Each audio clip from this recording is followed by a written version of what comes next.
es la tarde en el continente americano. Cuando anochece en Europa y amanece en Asia, así cae la tarde en el continente americano y transcurre la noche y el amanecer en el resto del mundo. La tarde. El presidente de Ecuador, Lenín Moreno, derogó el decreto 8813 que retiraba los subsidios al combustible. El mandatario anunció la medida en la noche de este domingo tras un diálogo con los indígenas que protestaron durante 11 días, causando millonarios destrozos en las calles de Ecuador. Moreno calificó el acuerdo como una solución para la paz del país. Para que de forma inmediata empiecen a trabajar, que los temas que se traten, las condiciones a las que se lleguen, se conviertan en acuerdos que se transformen en, vuelvo a recalcar, un nuevo decreto perfeccionado que permita canalizar los recursos precisamente hacia quienes más lo necesitan. Yo no tengo ningún problema, vuelvo a recalcar, ningún problema en eliminar del decreto todo aquello que afecte a los más pobres. Debo agradecerles y felicitarles a ustedes por haberse desprendido definitivamente de aquellos que se quisieron enancar en una protesta justa de ustedes y generar el caos y la situación terrible que ha alcanzado el país. No es casualidad. Este jueves debían haber iniciado el juicio a los correístas. Este jueves. No es casualidad, queridos compañeros, que ellos hayan salido a sembrar el caos, a convertir casi en una situación apocalíptica el sitio por donde pasaban. No es casualidad. No es casualidad tampoco que el sistema que hayan utilizado es un sistema que de casualidad también utiliza las FARC en Colombia. Como resultado del diálogo, se establece un nuevo decreto que deja sin efecto el decreto 883.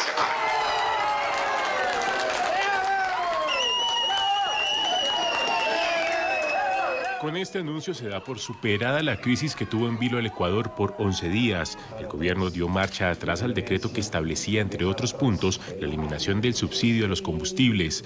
Lenín Moreno destacó el resultado de los diálogos. Un acuerdo no significa ganarlo todo. Acuerdo significa ceder algo. Por eso digo que poco queda por decir. Qué bueno que la palabra que en esta última instancia más se ha repetido ha sido la de la paz. Mientras que los líderes de las movilizaciones dieron por terminada la protesta. Con esto, decirlo a todos los presidentes de las nacionalidades y pueblos del Ecuador, informar a todas nuestras bases que se levanta la medida de hecho en cada uno de nuestros territorios, por la libertad. En las calles de Ecuador celebraron la noticia. Más que celebración es agradecimiento al pueblo indígena que nos supo representar y ayudar, porque esto es ganancia para todo el pueblo.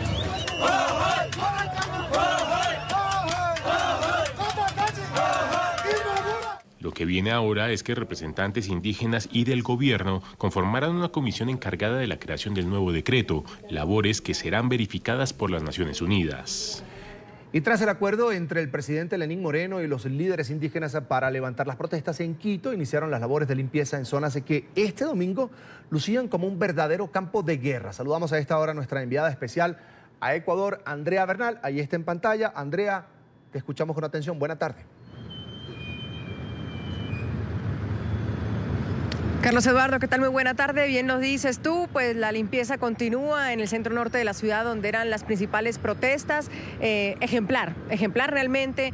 Estudiantes, voluntarios, miembros de los bomberos, de universidades estatales, están en Quito limpiando.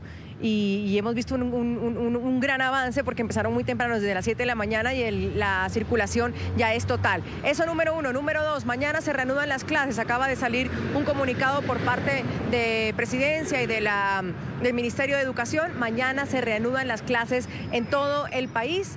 Y mientras hacíamos ese reportaje de la limpieza nos encontramos con el alcalde de Quito, que ha sido muy cuestionado, que fue muy cuestionado por la forma en el que lideró todo lo que estaba sucediendo en la ciudad, en la capital, pero pues hoy estaba al frente de la limpieza y nos contaba qué ha significado para la ciudad y cuáles son los costos de las pérdidas y los destrozos que se ocasionaron con estas protestas en la capital de los ecuatorianos. Esta fue una entrevista que tuvimos con él.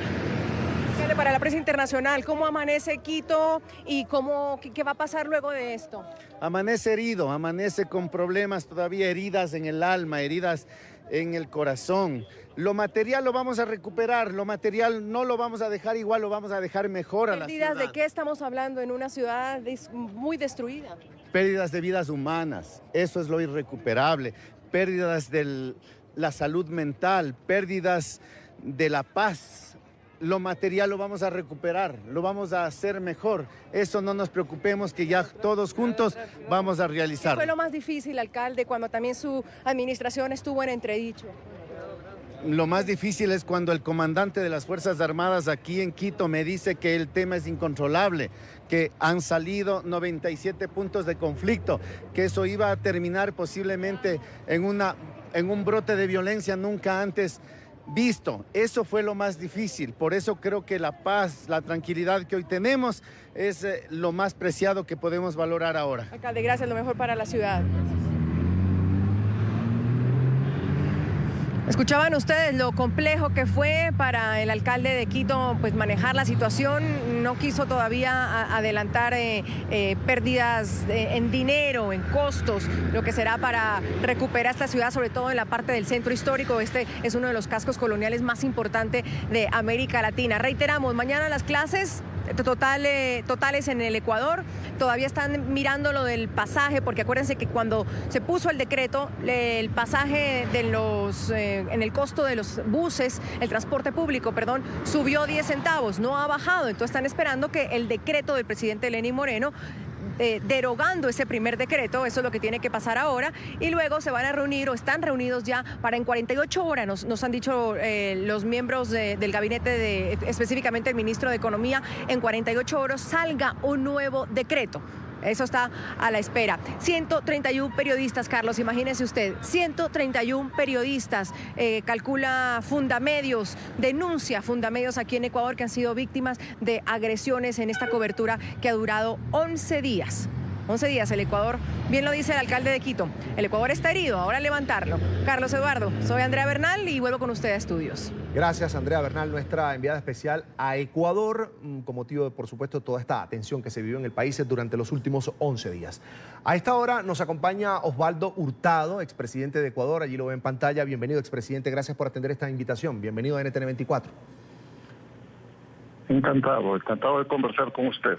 Es un gusto. Lo primero, hay un dicho muy popular que dice, que reza lo siguiente: después de la tormenta llega la calma. El presidente Lenín Moreno tuvo que derogar el polémico decreto 8813, pero entiendo que ahora viene una fase, una etapa de discusión de políticas económicas con los sectores indígenas del país. ¿Realmente volvió la calma para el gobierno, para el presidente Lenín Moreno? No, ha vuelto la calma en las calles. Porque quienes buscaban la derogatoria de ese decreto, en realidad, tumbar al gobierno constitucional, son los que agitaban las calles, realizaban atracos, todo tipo de violencia.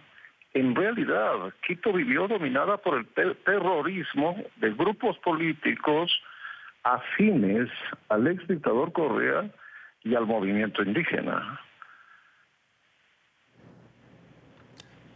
Presidente, usted habla de terrorismo, es decir, el presidente Lenín Moreno debe ahora ajustar sus políticas de seguridad también, investigar en profundidad qué hubo detrás de todas esas manifestaciones que se tornaron violentas. Hay muchos sectores del país que acusan al correísmo. El propio presidente Lenín Moreno decía que estaban los Latin King, que es una pandilla del crimen organizado en Ecuador. En fin, debe también ponerle el ojo al presidente Lenín Moreno a este punto para garantizar la estabilidad, por supuesto, tanto de la seguridad como política en Ecuador. Bueno, Hoy en la mañana han sido apresados funcionarios y dirigentes políticos seguidores de Correa para ser investigados por los actos vandálicos ocurridos en la ciudad de Quito. Pero parecida investigación debería hacerse con varios dirigentes indígenas que llamaron al derrocamiento del gobierno constitucional, que pidieron la intervención militar y que realizaron toda suerte de atropellos, entre otros, con un centenar de periodistas. Hay quienes dicen, expresidente, que lo más grave, además de la pérdida de vidas humanas durante las manifestaciones y la violencia que se vivió también en algunas otras ciudades al principio, pero sobre todo en Quito durante estos últimos días, es precisamente ese irrespeto, ese constante ataque a los medios de comunicación y a los reporteros, incluso a la prensa internacional. El discurso que estaba allí en las calles de Quito era de prensa corrupta, de prensa cómplice del régimen de Lenín Moreno, eran algunas de las expresiones. ¿El país se puede recuperar de esa etapa? Es decir, volver al respeto, a la libertad de expresión de prensa. Correa, a lo largo de 10 años, estigmatizó a los periodistas y a los medios de comunicación independientes, porque todo dictador siempre busca someterlos a su autoridad. Y cuando no lo consigue, recurre a medios policiales y persecutorios para silenciarlos.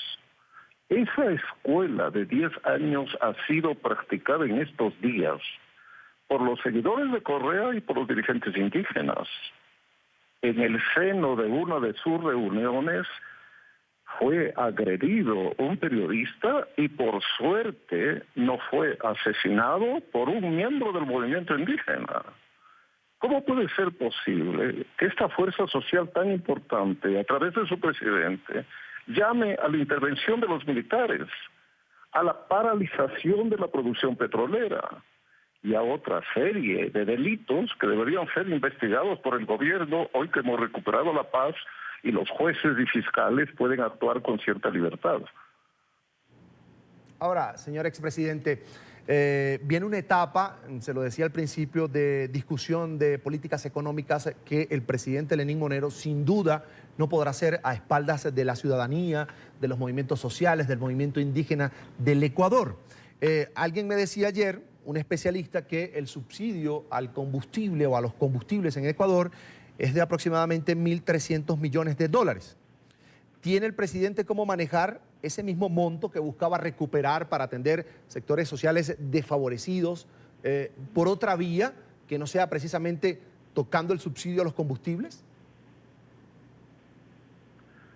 Alrededor de 40.000 millones de dólares han sido consumidos por este subsidio, que beneficia principalmente a los ricos, a los contrabandistas en las fronteras con Colombia y el Perú, a los empresarios que embarcan combustible para venderlo en alta mar.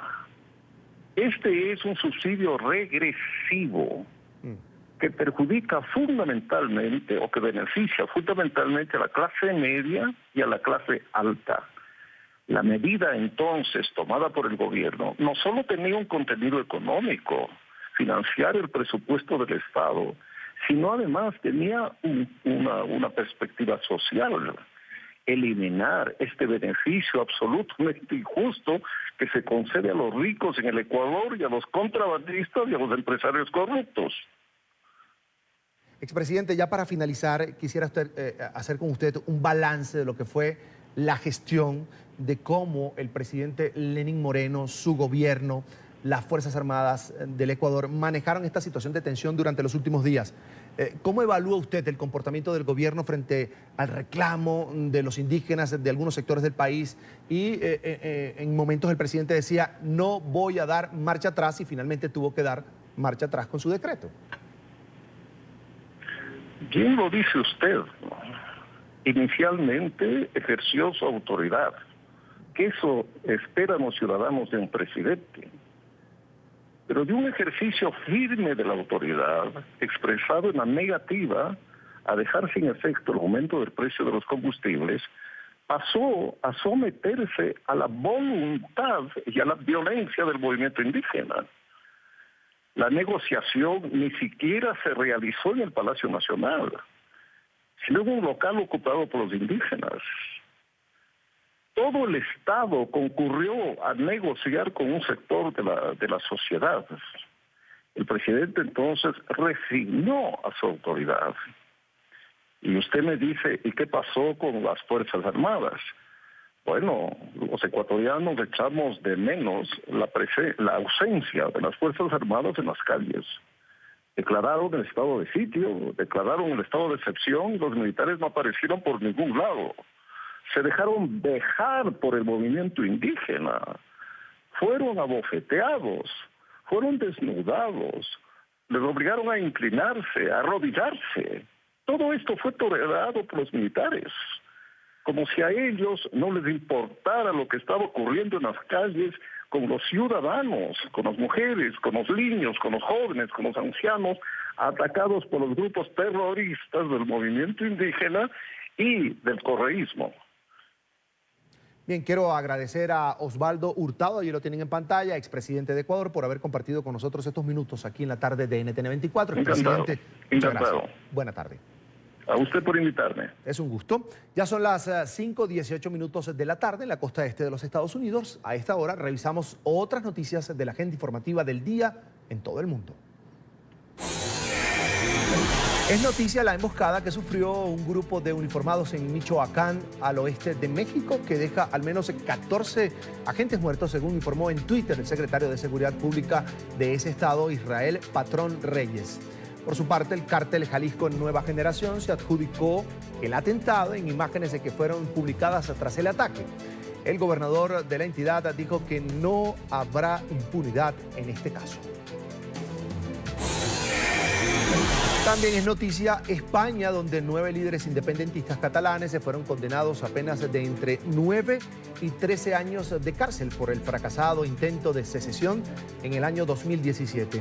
El presidente en funciones del gobierno español, Pedro Sánchez, reclamó el cumplimiento íntegro completo de la sentencia y pidió a los independentistas cesar en sus intenciones. Condenas de 9 a 13 años de cárcel para 9 líderes independentistas por el fracasado intento de secesión en 2017. El ex vicepresidente catalán Oriol Junqueras recibió el lunes 13 años de prisión por sedición y malversación, la más dura de las penas. Otros 8 independentistas, como la expresidenta del Parlamento catalán Carme Forcadell y los activistas Jordi Sánchez y Jordi Cuixart, así como 5 antiguos ministros regionales, recibieron condenas de 9 a 12 años de prisión por sedición y algunos de ellos por malversación. Tras conocer la noticia, el presidente del gobierno español, el socialista Pedro Sánchez, deseó la apertura de una etapa nueva en Cataluña. Y en esa etapa nueva, el objetivo solo puede ser la restauración de la convivencia en Cataluña. El método será siempre el diálogo y la regla solamente puede ser la ley, la Constitución española. Mientras tanto, el presidente regional de Cataluña, Joaquim Torra, cuestionó la decisión de la justicia. El gobierno y yo como presidente rechazamos estas sentencias por injustas y antidemocráticas, por formar parte de un juicio político y de una causa general contra el derecho a la autodeterminación de Cataluña y el independentismo. Hoy más que nunca estamos junto a sus familias, porque hoy más que nunca sentimos una solidaridad fraterna con los condenados por el Tribunal Supremo.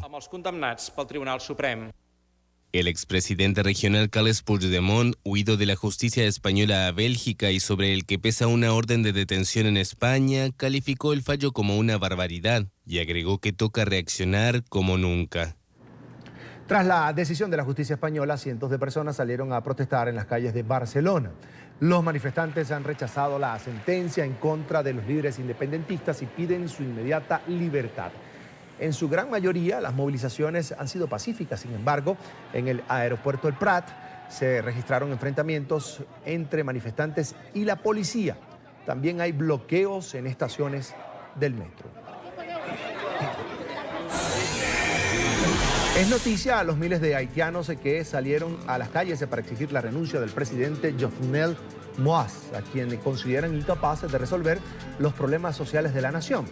Las protestas que llevan cerca de un mes han dejado casi 20 muertos, unos 200 heridos y han paralizado el país debido a que el comercio está cerrado y unos 2 millones de niños han dejado de asistir a las escuelas, según la Organización de Naciones Unidas. El mandatario haitiano anunció la creación de una comisión que permita encontrar una solución a la crisis. Sin embargo, líderes opositores han rechazado la convocatoria al diálogo.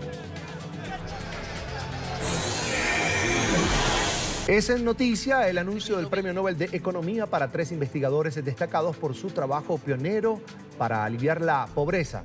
La entrega de los galardones tendrá lugar el próximo 10 de diciembre.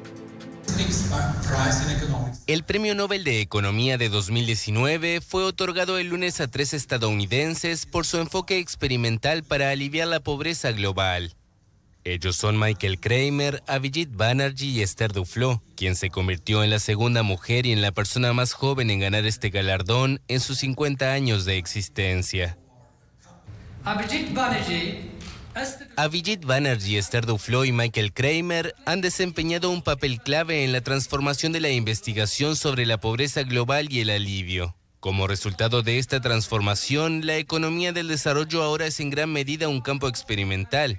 La investigación generada por este nuevo enfoque ya ha tenido un claro impacto en la política. Según la academia, a mediados de los años 1990, Kramer, de 54 años y profesor de la Universidad de Harvard, demostró cuán poderoso puede ser este enfoque utilizando experiencias de campo para probar diversas intervenciones que pueden mejorar los resultados escolares en el oeste de Kenia. Banerjee, de 58 años, y Duflo, de 46, están casados y enseñan en el Instituto Tecnológico de Massachusetts. Ambos han realizado estudios similares sobre otras cuestiones y en otros países, y sus métodos de investigación experimental dominan actualmente la economía del desarrollo. La entrega de los Nobel tendrá lugar el 10 de diciembre. Y es noticia el anuncio del presidente Donald Trump de retirar a cerca de 1.000 soldados estadounidenses que quedaban desplegados en el norte de Siria. El mandatario republicano busca evitar que la operación militar turca contra las milicias kurdas causen la muerte de algún uniformado estadounidense. Trump advirtió que impondrá poderosas sanciones contra el gobierno de Turquía por esta ofensiva que ha sido duramente criticada por la comunidad internacional. La retirada ocurre después de que el domingo Turquía anunciara su extensión y su intención, además, de expandir el ataque más al sur de lo planeado originalmente y al oeste también del territorio norte de Siria. A menos de 24 horas del cuarto debate presidencial demócrata, la campaña de Joe Biden critica a Trump y el candidato se defiende además de las acusaciones de supuesta corrupción contra su hijo Hunter Biden. Mientras avanzan las investigaciones del juicio político en contra del Ejecutivo, los Biden buscan alejarse de la controversia y de la controversial, además, acusación de Trump de que su familia tiene negocios corruptos en el exterior. Emiliana Molina, nuestra periodista en la capital de los Estados Unidos, tiene el reporte. Emiliana, buena tarde.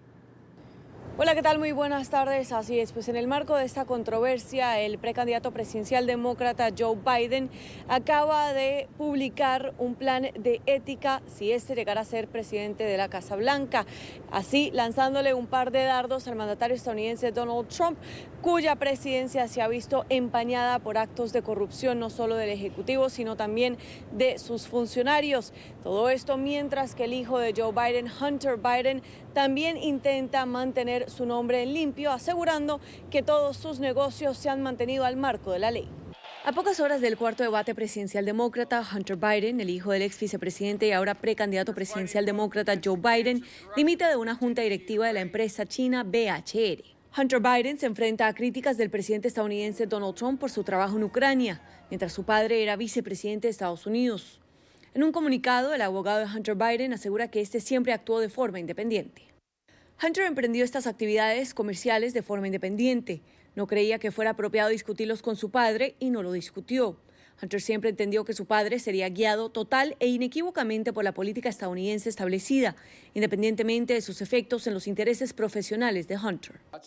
Adicionalmente, Hunter Biden asegura que si su padre llega a convertirse en el próximo presidente de Estados Unidos, este dejaría de emprender negocios en el exterior. Mi hijo y yo nunca estuvimos y nunca hemos estado involucrados en ningún escándalo de este tipo del que se ha hablado, así que esto nunca nos ha generado ningún conflicto. En 2014, Hunter Biden sostuvo un cargo en el consejo de la compañía privada de gas de Ucrania, Burisma Capital, donde recibió un salario de $50,000 mensuales. Trump busca averiguar si existió una conexión entre su cargo directivo y la presión del entonces vicepresidente Biden a Ucrania para que despidiera a un fiscal cuya oficina supervisaba las investigaciones sobre el dueño de Burisma. Yo quiero ver dónde está Hunter. Hunter, sabes, tú no sabes absolutamente nada de nada. Francamente es así, pero eres un perdedor. ¿Por qué te llevaste 1.5 millones, Hunter? El pasado 25 de julio, Trump le solicitó al presidente ucraniano, Volodymyr Zelensky, que investigara a su rival político, lo que desencadenó una investigación con el fin de llevar al Ejecutivo a un juicio político, a pesar de que expertos aseguran que no hay pruebas de comportamientos indebidos de parte de los Bidens. Es que hasta ahora precisamente nadie ha podido demostrar con pruebas fehacientes estas acusaciones. Y además el otro riesgo que corre el presidente Trump es que cuando uno tiene techo de cristal no debe tirar piedras. O sea, a su familia le hacen acusaciones precisamente de lo mismo porque sus hijos continúan haciendo negocios presuntamente aprovechando su acceso al poder en la Casa Blanca. El cuarto debate presidencial demócrata se llevará a cabo mañana a las 8 de la noche, hora de la costa este, desde Columbus, Ohio. Se espera que los moderadores de este debate le hagan preguntas a Joe Biden sobre la polémica de Ucrania. Esta es toda la información que tenemos desde Washington. Emiliana Molina para NTN 24. Hasta pronto, Emiliana. Buena tarde para ti, por supuesto. Y en esta parte nos acompaña Fernando Treviño, es estratega demócrata y está en pantalla. Señor Treviño, buena tarde, bienvenido a NTN 24. Buenas tardes, gracias por la invitación. Sin duda, Joe Biden es el precandidato presidencial demócrata más opcionado en las encuestas.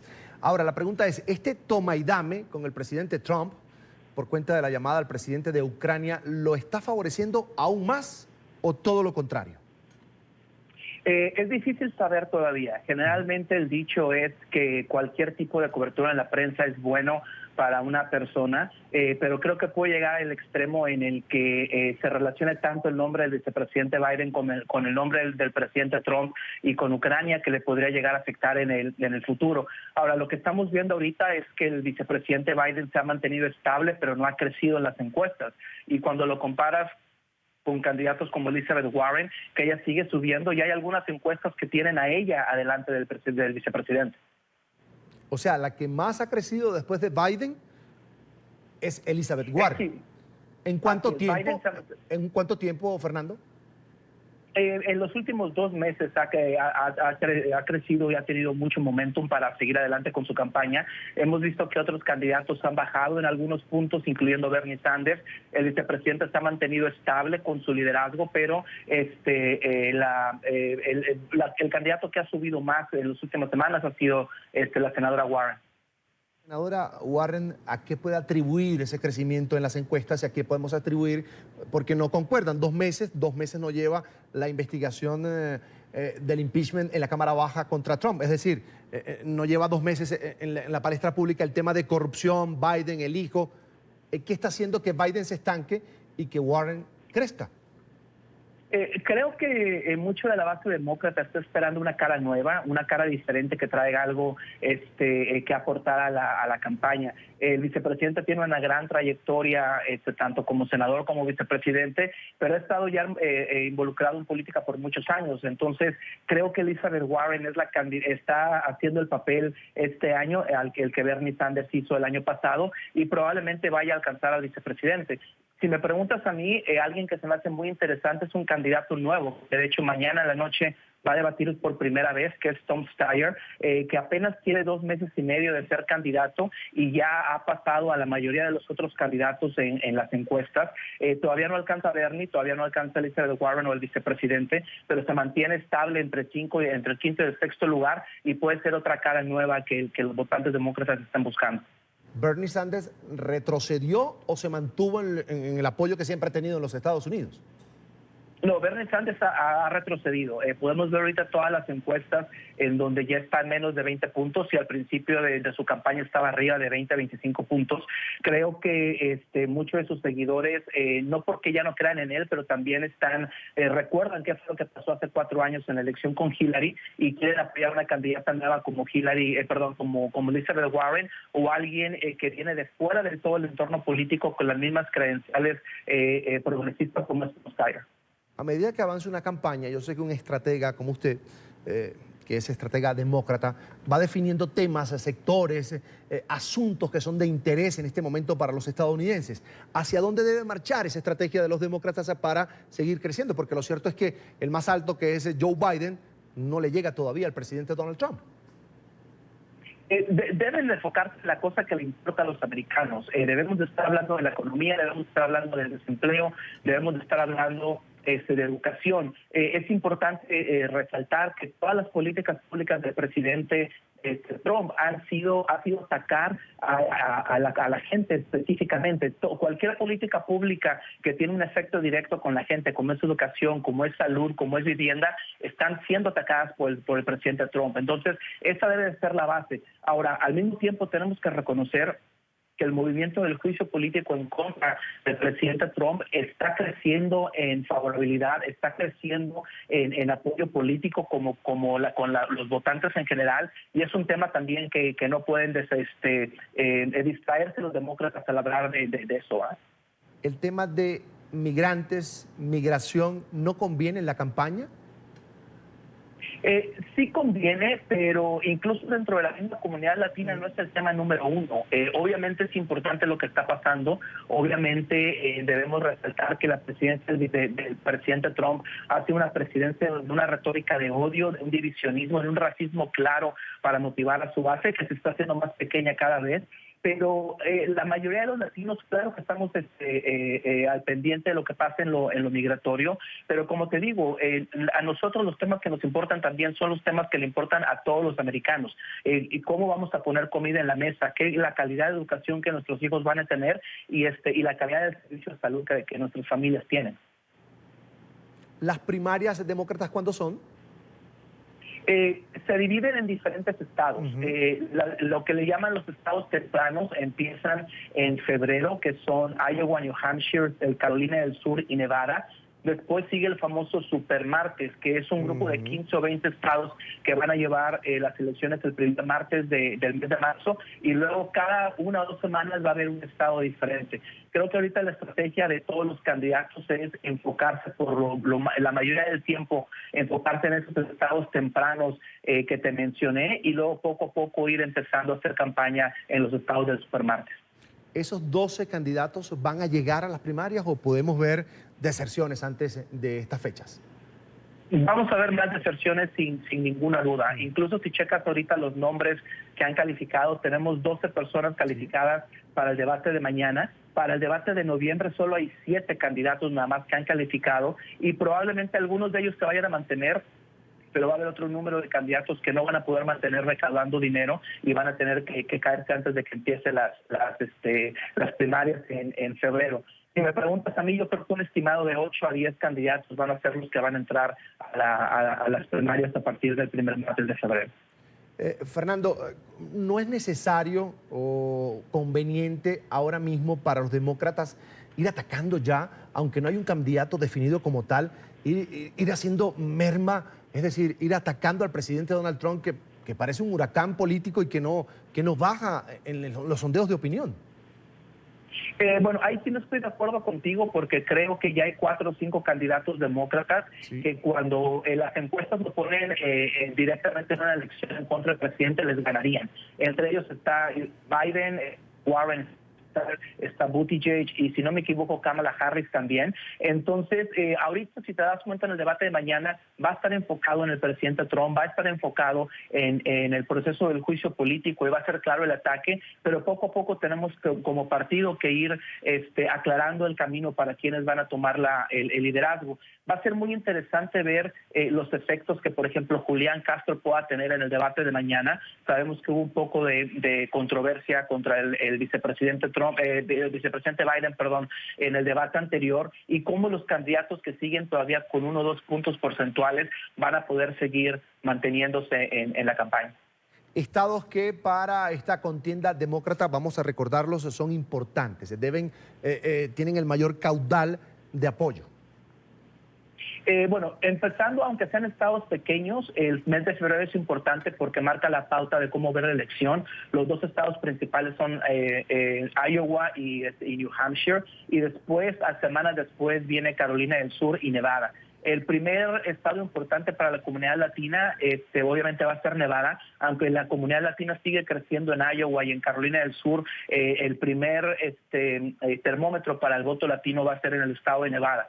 Después, en el supermartes vamos a tener los tradicionales, los estados que son, como le llaman, swing o columpio, que son los tradicionales, como Virginia, y después de eso va a estar Pensilvania, Ohio, los estados de siempre. En cuanto al número, obviamente Texas, California son estados muy importantes para los candidatos demócratas.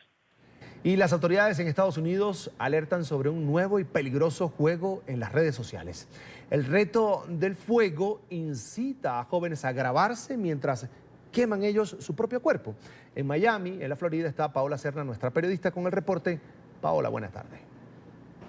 Hola, ¿qué tal? Buenas tardes. Pues bien, este peligroso reto del fuego ha regresado, y es que se hizo popular en las redes sociales hace algunos años. La nueva víctima, un menor de 12 años de Michigan, resultó con graves heridas en gran parte de su cuello y en su pecho. Según ha indicado la madre del menor, fue rociado con algún tipo de producto químico. Esto ha encendido las alertas nuevamente, ya que varias víctimas se han presentado a consecuencia de este peligroso reto, y es por eso que las autoridades están pidiendo a los padres estar atentos. Bueno, las personas se exponen a muchos riesgos al participar en esta clase de retos. Obviamente no solamente el poder, digamos, empezar un incendio en su hogar, sino también resultar gravemente herido debido a quemaduras y a perder hasta la vida en uno de estos retos. Lo más importante que deben hacer los padres es hablar con sus hijos y explicarles lo grave que puede ser participar en estos retos, ya que las consecuencias no solamente pueden terminar heridos con quemaduras, sino pueden terminar hasta muertos. Entonces es muy importante concientizar a los muchachos y explicarles lo que conlleva participar en estos retos. Y aunque lo ven en la televisión y piensan que es divertido, no es un juego, y es muy importante recalcarles eso. Bueno, lo que les pedimos a las personas es que no participen en estos retos, obviamente para prevenir un incendio, pero es muy importante que cada familia tenga un plan de escape de incendios. Este plan debe incluir el mantener los detectores de humo en su hogar, también hablar con todas las personas en su casa y saber cuáles son las necesidades, si tiene personas con discapacidades, niños pequeños, saber qué deben hacer, y también ese plan debe incluir un punto de reunirse después de que salgan de su hogar y se puedan reunir ya al estar a salvo lejos del incendio. Los médicos aseguran que este reto es peligroso en materia física, ya que pueden presentarse heridas por el fuego en sí, pero también por los productos químicos que se utilizan. También esto tiene un grave riesgo en materia de salud mental. Sí, realmente son 2 aspectos de este tipo de problema. Uno es la parte física, el daño físico se puede causar, que es una quemadura como cualquier otra quemadura que puede ocurrir. Con el agravante de que estamos hablando de un químico que produce o aviva el fuego o hace que ese fuego persista. Entonces estamos hablando de la parte física primero, que pueden ser quemaduras de primero, segundo, tercer grado, que pueden llegar a ser muy graves dependiendo del tiempo de contacto con la quemadura y del químico que se utilice. Hay químicos que son más difíciles de apagar o de extinguir. Por otro lado, es la parte del por qué se hace. Entonces, obviamente hay que buscar algunas causas psicológicas en una persona que atenta contra su seguridad personal por el motivo que se esté haciendo, ya sea por un motivo psicológico profundo, a veces solamente cuestiones de amistad, etcétera, pero en todo caso tiene que haber un fondo psicológico en las personas que hacen esto, porque están atentando contra su propia vida. Por naturaleza, el ser humano tiende a protegerse del daño que se ha sufrido, pero cuando se pierde esta protección, hay algo psicológico de fondo que hay que analizar también por parte de los padres o por parte de las autoridades. El año pasado se reportaron 2 víctimas de 12 años en Carolina del Sur y otra en Detroit. Resultaron con más del 40% de su cuerpo quemado debido a este peligroso reto del fuego. Desde Miami informó Paola Serna para NTN 24. Paola, gracias. Hasta pronto. Buena tarde para ti, por supuesto, en Miami. Estados Unidos celebra hoy el Día de Cristóbal Colón. Por décadas la fecha ha sido una plataforma de homenaje para la comunidad ítalo-estadounidense. Sin embargo, está tomando fuerza un movimiento que busca cambiar el significado de este día, de esta jornada, para que sea dedicado más bien a los pueblos nativos de la Unión Americana. Alejandro Rincón, nuestro periodista en la Gran Manzana, tiene el reporte. Alejandro, buena tarde. Hola, feliz tarde de lunes para todos. La Quinta Avenida de Manhattan, donde nos encontramos ahora, sirvió como epicentro para el desfile del Día de Cristóbal Colón, aquí en la ciudad de Nueva York, que es considerado como un importante momento para destacar las contribuciones de la comunidad ítalo-estadounidense a toda la Unión Americana. Un desfile vistoso, lleno de música, de color, de banderas y de orgullo italiano, que contó con la participación del gobernador de Nueva York, Andrew Cuomo, y también el jefe de gobierno de la Gran Manzana, el alcalde Bill de Blasio. Estos dos líderes políticos tienen herencia y cultura ítalo-estadounidense y por ello no quisieron perderse de esta celebración. Una jornada muy importante en la que los ítalo-estadounidenses recuerdan así la importancia de esta fecha. Nosotros descubrimos, nosotros le pusimos el nombre y lo construimos. Los italianos, no lo olviden, ¿ok? Bueno, la mayoría de gente de Italia que ha venido a este país ha ayudado y cuando hace mucho tiempo, en realidad desde hace mucho tiempo, desde el principio lo hemos construido con las compañías, todos los italianos que hemos venido. Esta fecha no se celebra, sin embargo, de manera unánime a través de los Estados Unidos, aun cuando a nivel oficial es el Día de Cristóbal Colón y además se aprovecha para recordar la contribución de la cultura italiana a los Estados Unidos. También es cierto que hay varios lugares a través del país que han optado por desmarcarse de esta tradición para dedicar esta jornada a recordar a las comunidades nativas e indígenas que también hacen parte de la Unión Americana, un sentimiento del cual hicieron eco en particular los latinos que hicieron parte de la jornada de hoy. Así como celebramos este día como un inicio de una nueva era, también hay que recordar lo que nos pasó antes, ¿no? O sea, de dónde venimos es súper importante para comprender tantas cosas actuales de cómo somos. Yo pienso que se debería resaltar más lo que es nuestras raíces mismas, vuelvo a repetir, nuestros indígenas, se debería ver nuestras costumbres, nuestro lenguaje. Este 2019, 5 regiones de los Estados Unidos han adherido a otras que ya se han desmarcado de la tradición del Día de Cristóbal Colón para pasar a celebrar el Día de las Comunidades Indígenas. En total son ya 13 divisiones administrativas, incluyendo el Distrito de Columbia, los que han optado por dedicar esta jornada a las comunidades nativas. Sin embargo, en Nueva York, en donde nos encontramos ahora, pues impera todavía este sentimiento de recordar a Cristóbal Colón y la importancia de la comunidad ítalo-estadounidense. Es todo lo que tenemos para ustedes por ahora. Continúen con más en La Tarde. Seguimos con más de La Tarde. En Venezuela, el Tribunal Supremo Madurista ordenó elecciones de autoridades en las universidades autónomas en un plazo no mayor a 6 meses. Por su parte, el régimen amenazó con nombrar nuevas autoridades en aquellas casas de estudio que se opongan a esta medida. La Asociación de Rectores del país rechazó la sentencia que calificó de inconstitucional. Señalan que no permitirán que la dictadura acabe también con la educación. Dentro de 2 años, la Universidad Central de Venezuela cumplirá 300 años de historia y jamás se pondrá de rodillas ante un régimen autoritario. Así recibió el apoyo este lunes frente a las pretensiones de intervención por parte del régimen de Nicolás Maduro. Derecho que no se defiende, derecho que se pierde. ¡Viva la Universidad Libre! La rectora de la Universidad Central de Venezuela, Cecilia García Arocha, fue enfática. No permitirán que se viole la autonomía universitaria. Pero lo que no vamos a aceptar es imposición de ningún TSJ, imponiendo en este caso violar la autonomía universitaria. La universidad está preparada para responder al régimen de Nicolás Maduro en caso de que se viole la autonomía. Además, cuenta con el apoyo de todo el país. Este evento de hoy reafirma la autonomía universitaria, que existe, que es constitucional, que está vigente, que está en el 109, la autonomía plasmada con rango constitucional en la Constitución vigente. Para María Corina Machado, la defensa de la universidad es la defensa de todas las libertades.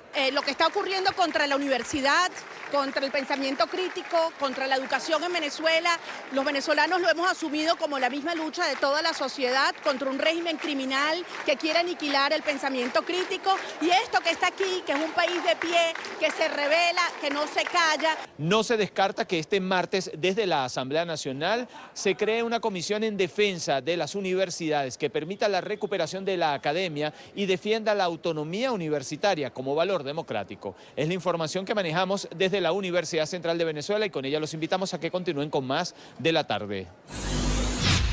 El pasado jueves, el 90% de los maestros venezolanos no acudió a las escuelas respondiendo a un paro de actividades para exigir al régimen de Nicolás Maduro que resuelva la crisis que hoy viven. Los docentes aseguran que reciben un sueldo de miseria. Denuncian además que las precarias condiciones de los centros educativos están haciendo que los niños abandonen la escuela. Renuncia, dimite, coge tu maleta, vete para el Carrizo, arranca, monta en fa. Go, go, go. Convertir a nuestros niños en unos eunucos, quitándole la alimentación, quitándole el pasaje, es decir, asegurándose que no vaya a la escuela y que si va a la escuela no le sea realmente efectiva. No hay forma de vivir en Venezuela con un sueldo de 40.000 bolívares, de 60.000 bolívares, como es el sueldo mínimo. Para hablar de este tema, saludamos en Caracas a Carmen Teresa Márquez, es la secretaria general de la Federación Venezolana de Maestros. Allí está en pantalla. Bienvenida, buena tarde. Muy buenas tardes. Gracias por este contacto que tengo para dirigirme a todo el magisterio venezolano. Sí, efectivamente, esta semana se cumplió el paro, la semana pasada el paro de 24 horas, donde un 90% de los educadores venezolanos, tanto dependientes del Ministerio de Educación como dependientes de la municipalidad y de las gobernaciones, se paralizó en un 90%. Por supuesto que es una exigencia valedera, una exigencia que le estamos haciendo a este gobierno que realmente ha acabado con la clase trabajadora en el país y específicamente con nuestros educadores.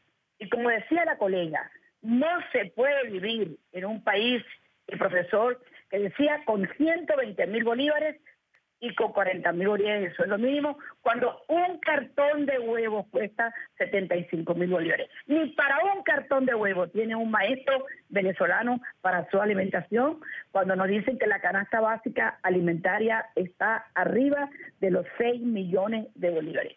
Así es que una exigencia muy justa que estamos haciendo los maestros en el país, la dirigencia sindical, y por eso la próxima semana habrá un paro de 38 horas, los días martes y miércoles.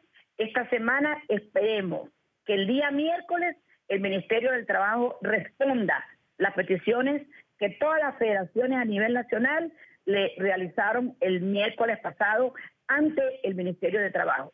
Tenemos un ministro que ha violentado la convención colectiva, un ministro que se dice que fue maestro, que fue dirigente sindical, pero que vive violentando los derechos que tienen los maestros y a la vez lo más sagrado, los derechos a tener una buena educación nuestros muchachos en Venezuela. Aquí no hay escuelas en perfectas condiciones mínimas para el muchacho escuchar lo sagrado que es el formarse, en educarse.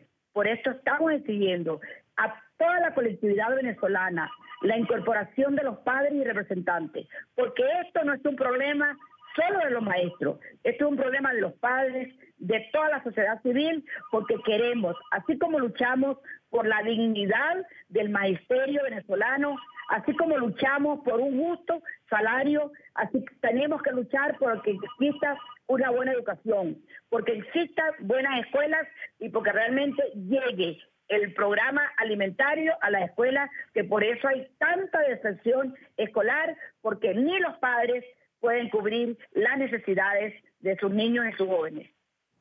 Señora Carmen, ¿hace cuánto tiempo o cuándo fue la última vez que una comisión del magisterio se reunió con el ministro de Educación? Mira, las federaciones nacionales tienen un año reuniéndose una vez al mes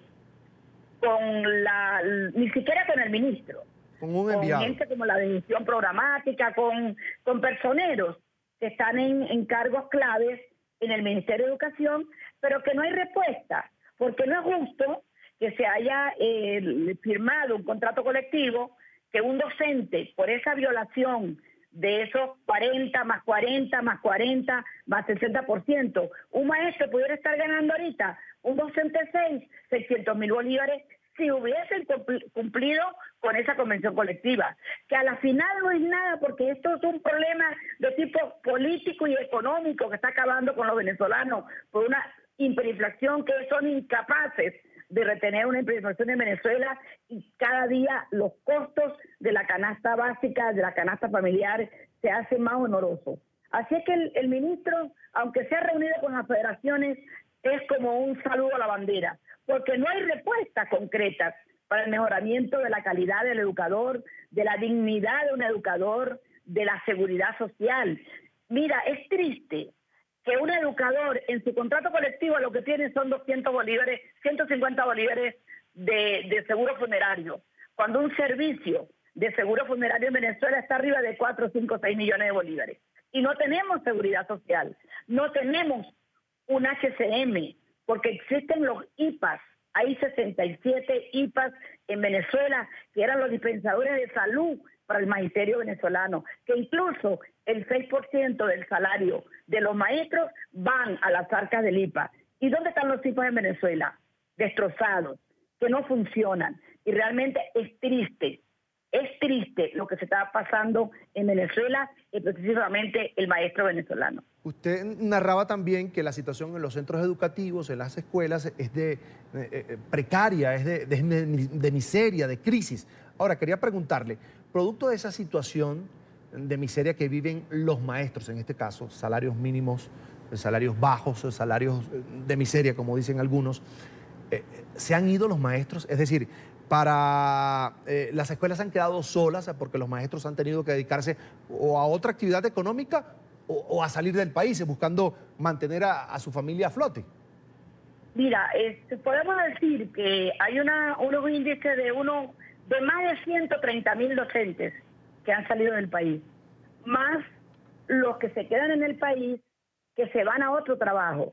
Porque es que un docente a lo mejor vende mercancía, se va a vender otras cosas y va a ganar mucho más que una persona que gane 60.000 bolívares quincenal.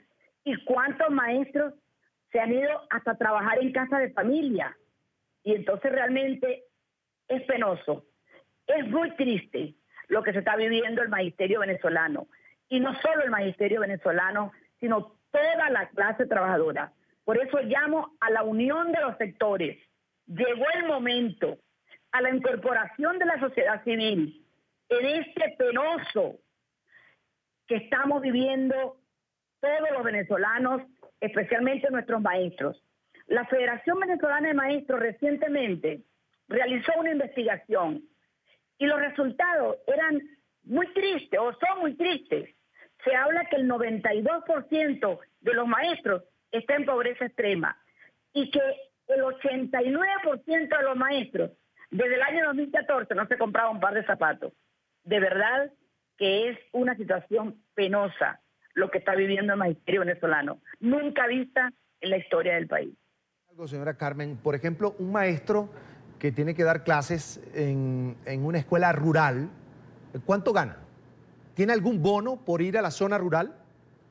Bueno, hay una prima que se llama la prima geográfica, que es el 20% del salario, pero una prima que fue una fórmula macabra que cuando hubo la compensación monetaria, el 20 de agosto del año pasado, aplicaron un factor.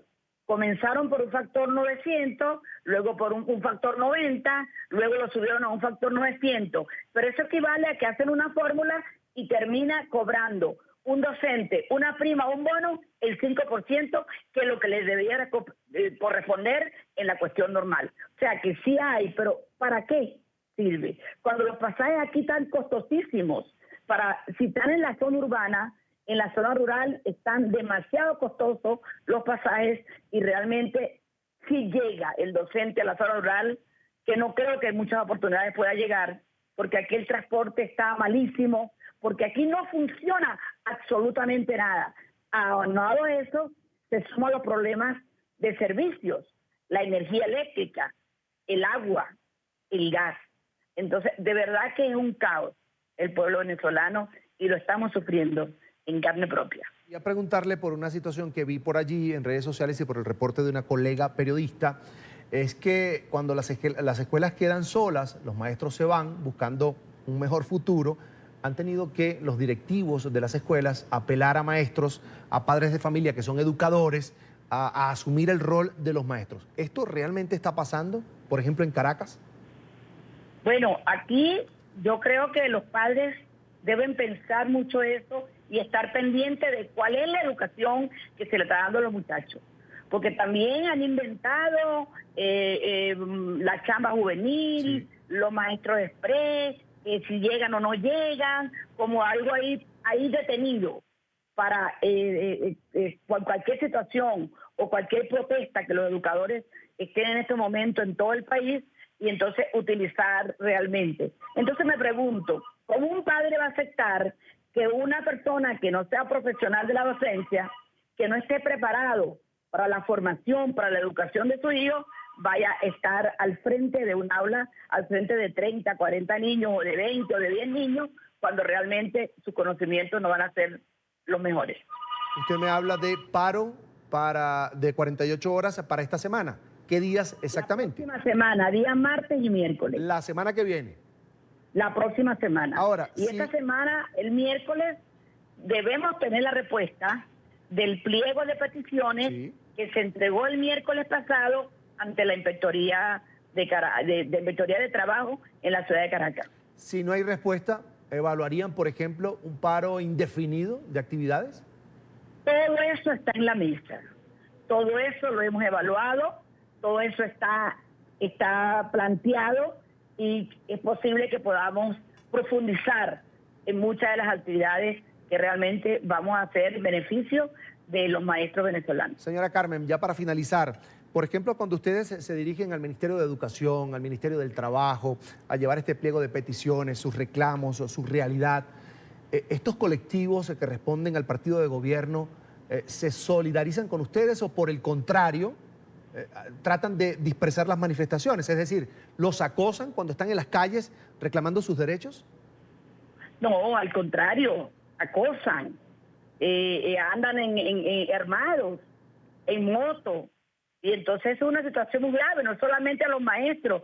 Toda manifestación que se haga acá para exigir que si no hay gas, que si no hay luz, que si no hay agua, de una vez en cualquier ciudad del país, en el estado Zulia, en el estado Barinas, en el estado Táchira, en muchos estados, inmediatamente llega el grupo armado que ellos tienen de colectivos que lo han venido formando de hace muchos años para arremeter contra la clase trabajadora y contra el pueblo venezolano. Eso no es una cosa que se esconde, eso es muy vistoso, lo ven los medios de comunicación en todas las protestas que cualquier sector y cualquier ciudadano en Venezuela realice día a día. Bien, vamos a agradecer a Carmen Teresa Márquez, es la secretaria general de la Federación Venezolana de Maestros en Venezuela. Están ahorita en conflicto con las autoridades, con el Ejecutivo, porque están devengando y reclamando en este caso un mejor salario, mejores beneficios económicos para el gremio del magisterio. Gracias por estar con nosotros, una feliz tarde para usted. A la orden, feliz tarde. Igualmente. Gracias a ustedes. El régimen de Nicolás Maduro anunció un nuevo aumento del salario mínimo en Venezuela. Pasó de 40.000 bolívares a 150.000 por mes, lo que equivale a $7,6. Los venezolanos ya rechazan este aumento, pues aseguran que solo agudizará la crisis. Nuestro periodista Luis Alejandro Laya tiene el reporte desde Caracas. Hola, buenas tardes. En Venezuela los ciudadanos ya no creen en Nicolás Maduro ni en sus medidas económicas. El aumento de salario anunciado este lunes de 375%, es decir, de 40.000 bolívares a 150.000 bolívares, ya es desestimado por los propios ciudadanos. Ellos aseguran que esto no servirá para nada. La inflación se volverá a comer el dinero y no podrán comprar ni siquiera alimentos. Señalan que estos son más paños de agua tibia para la gravísima crisis. Si lo pronunciaron hoy, ya mañana todo está más caro ya. La crisis seguirá, así lo aseguran los ciudadanos. No creen en los aumentos de salario del régimen de Nicolás Maduro, pues la experiencia les indica que hacen falta otro tipo de medidas. Si la producción, hubiese más producción y sí puede que alcanzara, pero ahorita no hay nada, no hay producción, todo está costoso, todo es en dólares. El queso, los huevos, el pollo, todo caro. Claro, el medio cartón de huevo vale 45.000 bolívares. Eso se eleva totalmente. Los economistas creen exactamente lo mismo. No es una medida que pueda mejorar los niveles de la población. Explican que hoy el sector privado no se rige ni siquiera por el salario mínimo. Dejó de ser una referencia por lo bajo e insuficiente que es. Distinto es el sector público, que depende del Estado. Igual va a elevar la presión a los precios, es decir, va a tener presiones inflacionarias y también el tipo de cambio.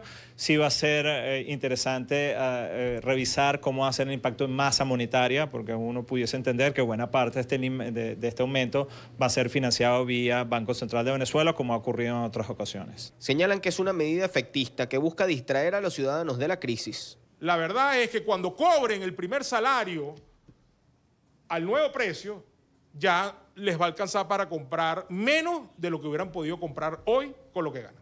Los expertos explican que esto puede parecer que genera mayores libertades económicas al encontrarse productos en los anaqueles, pero no es real, pues aunque hay más dinero, no se pueden comprar más productos. Es el efecto de la inflación. Tampoco va a elevar la producción, porque la economía venezolana tiene otros problemas muy graves que van a impedir a que esto se traslade en una elevación del poder de compra de la gente. Esto lo siente la gente. Todo está dolarizado en Venezuela menos el salario y no es suficiente para alimentar una familia. Pero a mí no me pagan en dólares, a mí me pagan en bolívares. Entonces dime tú, si todo se dolariza, nosotros que ganamos en bolívares, ¿con qué vamos a comprar? Los economistas aseguran que hace falta mucho más en Venezuela que un aumento de salario para solucionar la crisis económica que vive el país. Hace falta políticas macroeconómicas que mejoren la situación, la producción y la inversión.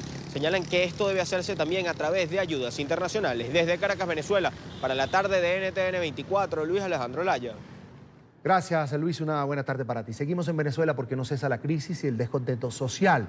La precaria situación en que viven sus habitantes debido a la hiperinflación, la falta de medicinas, alimentos, insumos básicos, han hecho que los ciudadanos salgan a las calles a manifestarse. Según un informe publicado por el Observatorio de Conflictividad Social, en el mes de septiembre, solo en el mes de septiembre, en 30 días, se registraron 708 protestas en el país, es decir, un promedio de 24, 23 por día. El estudio también señala que las marchas están vinculadas para exigir accesos a servicios públicos de calidad, educación, salud y comida. El documento considera que 2019 se perfila como un año récord en manifestaciones en Venezuela. Quiero saludar a esta hora a Marco Antonio Ponce, es el director del Observatorio de Conflictividad Social. Ahí está en pantalla. Marco Antonio, ¿me escucha? Buena tarde. Hola, Carlos Eduardo. Buenas tardes. Muchas gracias por la invitación. Es un gusto como siempre. Marco Antonio, 24, 23 protestas por día. ¿Qué reclama la gente en Venezuela? Sí, este índice de manifestaciones revela que los venezolanos siguen en las calles manifestando, exigiendo sus derechos pacíficamente. Cuando vemos este índice de manifestaciones del mes de septiembre, identificamos que los derechos sociales continúan en la punta del índice de la conflictividad social. Los trabajadores venezolanos han estado movilizados durante este mes pasado, igual que los vecinos, exigiendo servicios básicos. Como todos sabemos, en Venezuela el colapso de los servicios es evidente en materia de electricidad, agua potable y gas doméstico. Cuando vemos este índice, hasta el mes de septiembre registramos más de 12.000 manifestaciones en 9 meses, y tomando en cuenta que el récord histórico de Venezuela es 12.700, pues podemos inferir que este va a ser otro año récord de manifestaciones en Venezuela. y que pone en evidencia pues que la emergencia humanitaria compleja sigue agudizándose en el país y los venezolanos no se han quedado de brazos cruzados. Estos datos pues ponen sobre el contexto venezolano que los padres de familia, que los vecinos están manifestando y rechazando las políticas impuestas por el régimen de Maduro, que como hemos visto pues lo que ha hecho es profundizar la crisis venezolana. Marco Antonio, podemos hacer un gráfico, es decir, un récord.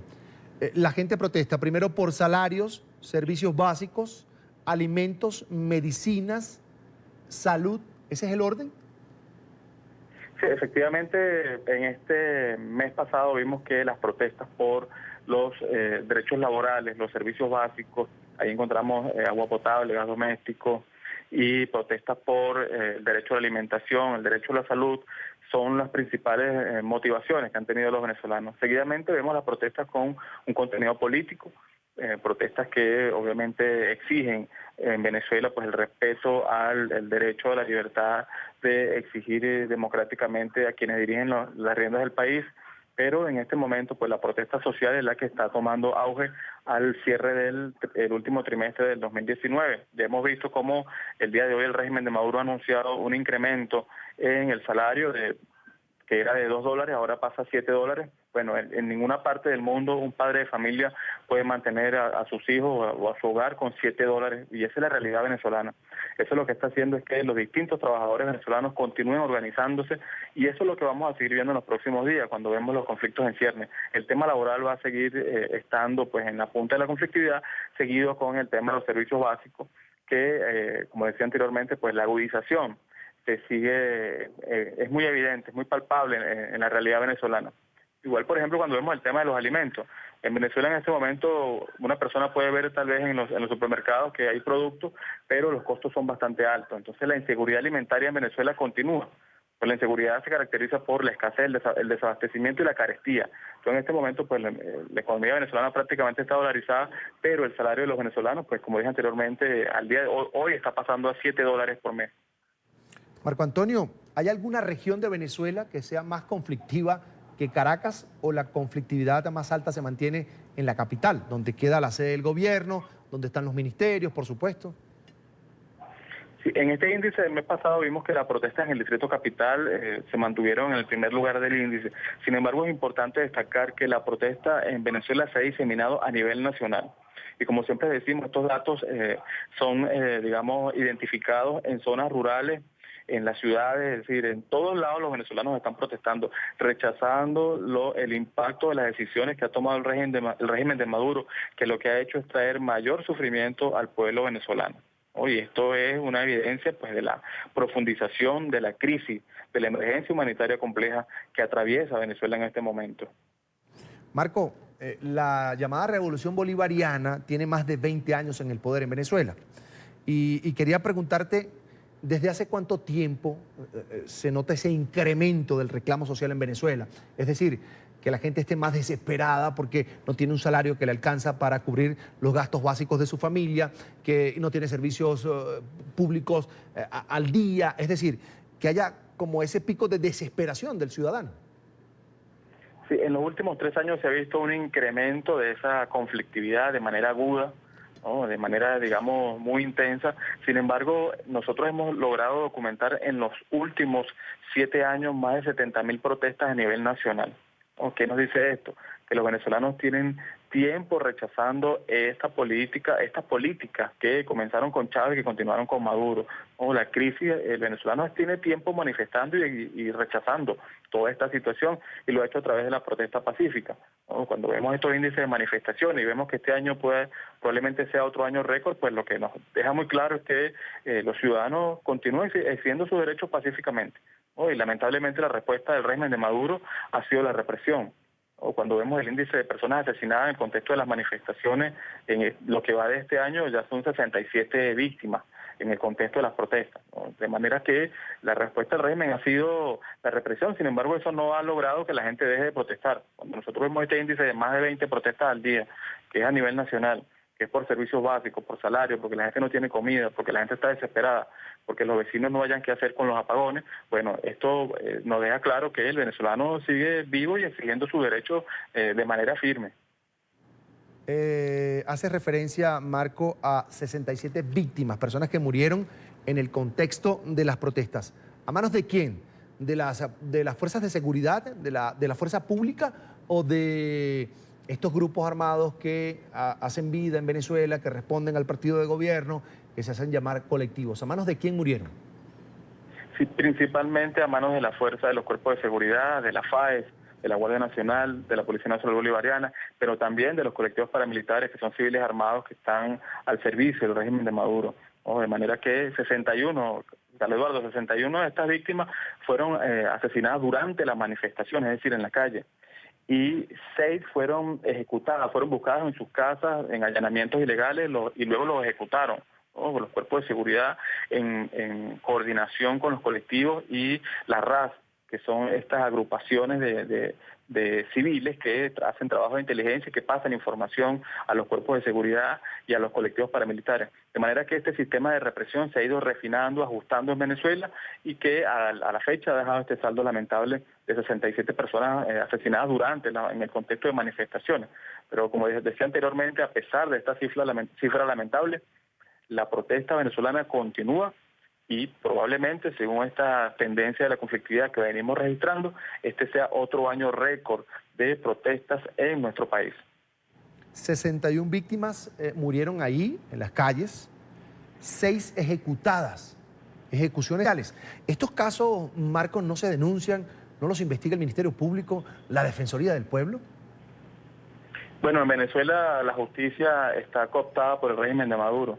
Sin embargo, todos estos casos han sido denunciados entre los organismos internacionales de protección de derechos humanos, en Naciones Unidas y en la Comisión Interamericana de Derechos Humanos. El mes pasado estuvimos en una audiencia pública donde presentamos toda esta información en alianza con otras organizaciones de derechos humanos. Se llevaron todos los casos de ajusticiamiento, no solo en el contexto de manifestaciones, sino a nivel nacional, porque esto es una situación sistemática de violación de derechos humanos y que de las organizaciones de derechos humanos venimos documentando, registrando y presentando en todos los organismos internacionales para que la justicia llegue en el momento que tenga que llegar. Aunque lamentablemente en Venezuela en este momento toda la institucionalidad está desaparecida, pero el trabajo de las organizaciones continúa siendo la documentación, el acompañamiento y presentando todos estos datos ante los organismos de justicia a nivel internacional. Marco, ¿no se cansa la gente de esperar justicia, de esperar vivir en paz? La gente continúa. En Venezuela lo que se ha demostrado es que la gente continúa de manera firme exigiendo sus derechos. Hay un grueso de venezolanos que lamentablemente han tenido que irse forzadamente. Según cifras de Naciones Unidas, el cierre de año serán más de 5 millones. Pero hay un número importante de venezolanos que continúan en el país sufriendo la crisis, pero al mismo tiempo firme, exigiendo, plantándose en las calles. Y eso es lo que estamos viendo en Venezuela. El venezolano no se resiste a morirse frente a este régimen que quiere aniquilar a todos los venezolanos y a coartar las libertades, sino que la gente continúa exigiendo sus derechos. Estos índices revelan eso. Muchas veces cuando la gente no ve esas grandes movilizaciones en autopistas o cuando no ve las grandes protestas como ha ocurrido en el 2017, 2014, pareciera o piensan que en Venezuela no hay manifestaciones o que el venezolano no está haciendo nada. Pero estos índices revelan que no, sino que más de 20 veces al día las comunidades, los trabajadores, los vecinos salen, exigen sus derechos, exigiendo un cambio, esperando que respuesta a la problemática que se vive diariamente a nivel nacional. A menos de 2 semanas para las elecciones se llevó a cabo el primer cara a cara entre los candidatos a la presidencia de Argentina. Durante poco más de 1 hora, los 6 postulados debatieron sus ideas en la ciudad de Santa Fe. Al abordar el tema de economía, se encendieron los ánimos entre el actual presidente, Mauricio Macri, quien defendió sus políticas de gobierno, y su contrincante, el kirchnerista Alberto Fernández, quien cuestionó fuertemente los resultados del gobierno. En otros asuntos como la legalización del aborto, el aspirante peronista defendió la iniciativa, mientras que el actual mandatario evitó pronunciarse al respecto. Antes de los comicios del próximo 27 de octubre, los aspirantes que buscan llegar a la Casa Rosada por un periodo de 4 años se medirán en un nuevo debate el domingo que viene en Buenos Aires, en la capital. Hoy quiero decir que pensé que iba a ser más simple de ordenar esta economía y que íbamos a lograr consensos, que no pudimos. Pero ahora estoy más esperanzado porque empiezo a escuchar que todos compartimos los mismos diagnósticos. Y ya pudimos generar acuerdos acerca de vivir en democracia en los 80, de tener una política social en el 2000. Ahora vamos a tener y vamos a poder generar un acuerdo de cómo tener una economía estable. Entérese, presidente, usted cuando termine el mandato va a haber dejado 5 millones de nuevos pobres, gente que estaba en la clase media y hoy está hundido en la pobreza. La crisis en la región por cuenta del régimen de Nicolás Maduro en Venezuela fue otro de los temas que generó mayor polémica entre los candidatos. Mauricio Macri criticó la postura del anterior gobierno por su cercanía con Caracas. Por su parte, Alberto Fernández dijo que no intervendrá en los problemas internos de Venezuela. La expresidenta Kirchner condecoró con la Orden de San Martín al dictador Maduro. Nosotros hemos reconocido al presidente Guaidó y hemos denunciado la violación de los derechos humanos en Venezuela. En esto no puede haber dobles discursos. O se está con la dictadura o se está con la democracia. Venezuela tiene problemas. Más problemas tienen los venezolanos que están adentro de ese país y más problemas los que tuvieron que emigrar. Pero a diferencia del presidente, yo quiero que los venezolanos resuelvan el problema. No quiero intervenir en Venezuela. El presidente tiene que decirlo. Está preparando la ruptura de relaciones para poder intervenir. Espero, presidente, que ningún soldado argentino termine en tierra venezolana. Revisemos quiénes son los 6 candidatos que se medirán en los comicios del próximo 27 de octubre en Argentina. Allí los tienen. El actual presidente Mauricio Macri intentará continuar con su plan de gobierno durante los próximos 4 años. Su rival más fuerte será, allí lo tienen en su pantalla, mano derecha, el representante del kirchnerismo, Alberto Fernández. En las elecciones primarias, Fernández sacó más de 15 puntos de ventaja en los resultados generales de las votaciones que se realizaron el pasado mes de agosto. En el grupo también aparece Roberto Lavagna, quien hace parte de la Alianza Consenso Federal. Por su parte, el candidato Nicolás del Caño es el opcionado, el abanderado del partido Frente de Izquierda y de los Trabajadores. La lista la completan José Gómez Centurión y José Luis Espert, quienes representan a los partidos Frente Nos y Frente Despertar, respectivamente. Está con nosotros a esta hora Eduardo Carlos Reina, analista político, profesor de la Universidad Católica de Argentina y miembro fundador de la Asociación Argentina de Consultores Políticos. Ahí está en pantalla. Señor Reina, buena tarde, bienvenido. Hola Carlos, buenas tardes y a toda Latinoamérica. Es un gusto. Ya queda muy poco para la elección presidencial en Argentina. Segunda vuelta, el presidente Mauricio Macri ha relanzado su campaña luego de que se dieron las elecciones primarias. Yo quería preguntarle si ese relanzamiento de la campaña sí se puede, ha dado algún resultado en la popularidad, en la favorabilidad del presidente Mauricio Macri. Mira, el eje de su campaña fue hacer 30 actos por todo el país, sí, tratando de generar plazas con el sí se puede. Lamentablemente se vio mucha gente, pero los números no lo acompañan porque aparentemente hay un porcentaje mucho mayor de diferencia entre Alberto Fernández que en las PASO. En las PASO sacó 35 puntos y ahora se está hablando que va a superar los 40 holgadamente, 45. Así que la diferencia es muy grande. Te diría que por los analistas argentinos que están permanentemente haciendo encuestas, midiendo y traqueando, la diferencia es muy grande y es muy difícil cerrarla. Imagínate que hay mucha gente que no fue a votar en las PASO, entonces el gobierno se ilusiona diciendo, bueno, la gente que no fue a votar y va a votar no puede votar, pero también necesitarían de la gente de Espert, de La Baña, y toditos yendo a votarlos a ellos. Entonces, es como que en política no hay cosas imposibles, pero es improbable, podemos decirlo. El presidente Macri ha dicho que lo que quiere es llevar esta contienda a una segunda vuelta. ¿Es posible? ¿Usted la ve posible? Yo hoy no la veo posible. Creo que es muy difícil que llegue a esa segunda vuelta.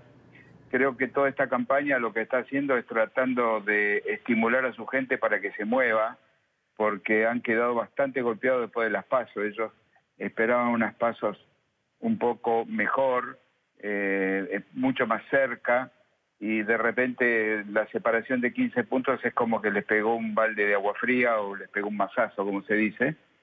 Entonces hoy por hoy lo que mucha gente se le ha caído, entonces estas plazas estimulan a la gente, tratan de fomentar el partidismo otra vez, y bueno, todos unidos en el sí se puede, veremos cómo termina la elección. Yo lo veo bastante complejo. No hay otro caso que discutir, es el tema económico, la crisis, lo que le pasó la factura al presidente Macri. Mira, si hablábamos hace un año atrás, este resultado era absolutamente al revés. Nadie podía pensar que esto podía suceder. Simplemente hubo una serie de malas decisiones. En lo personal pienso que hubo mucha soberbia después de la elección pasada. Ellos se pensaron que eran imbatibles y que las elecciones las ganaban con las redes sociales. Más o menos te la simplifico así, como para que veas el nivel de ligereza con que tomaron las cosas. El masazo económico fue muy importante, y ahí, bueno, la gente, tú sabes que el bolsillo es muy importante y la panza también. Cuando tú no tienes como para comer, mi estimado Carlos, es muy difícil tratar de acompañar un proyecto, por más que yo diga me equivoqué. Bueno, pues es tarde.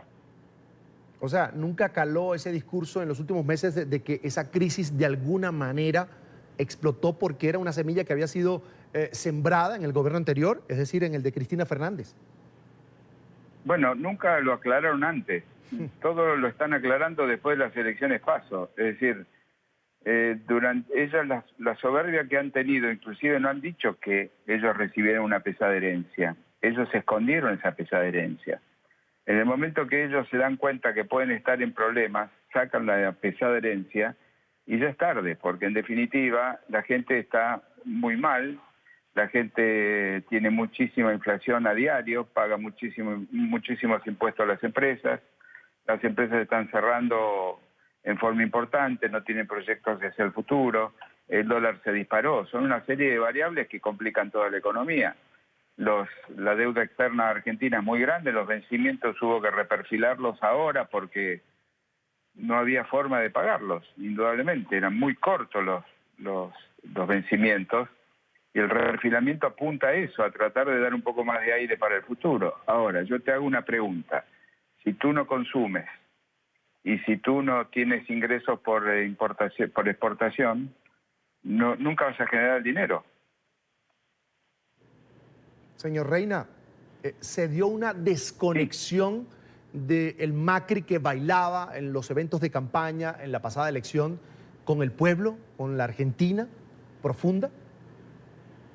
Sí, Macri es un efecto de la clase media argentina, que tú sabes que es bastante amplia, es una clase media mimada por todos los partidos, y es una clase importante que Macri apuntó y ellos confiaron. Esa clase media hoy está en problemas. A nadie le gusta no tener lo que tenía hace un año atrás o dos. A todo el mundo le molesta no tener lo mínimo e indispensable para pagar la luz, el gas, la salud, el colegio, la comida, lo básico. Hoy está pasando eso. La gente, ya hay algunos sectores que ya no pueden pagar y antes lo podían pagar. Entonces la desconexión viene por ahí, por no creer. Y vamos a estar mejor. ¿Cómo te creo hoy que me dices vamos a estar mejor si de repente estoy en esta condición hoy? ¿Cuándo me vas a arreglar? Y las medidas que están tomando paliativas para que la gente esté mejor son a 90 días. Son todas hasta diciembre. Entonces la gente no es tonta. La gente se da cuenta que después de diciembre, algo va a pasar y le va a afectar. Entonces, hoy hay una recesión importante, nadie compra nada, nadie quiere gastar. ¿Por qué? Porque hay una incertidumbre total y absolutamente. Mira, la sociedad argentina es resiliente, como todas las latinoamericanas. Nos han pasado muchas cosas a todos los latinoamericanos y hemos salido siempre con valor y coraje. Hoy a los argentinos los veo desmoralizados. ¿Más que a los venezolanos, señor Reina, por ejemplo?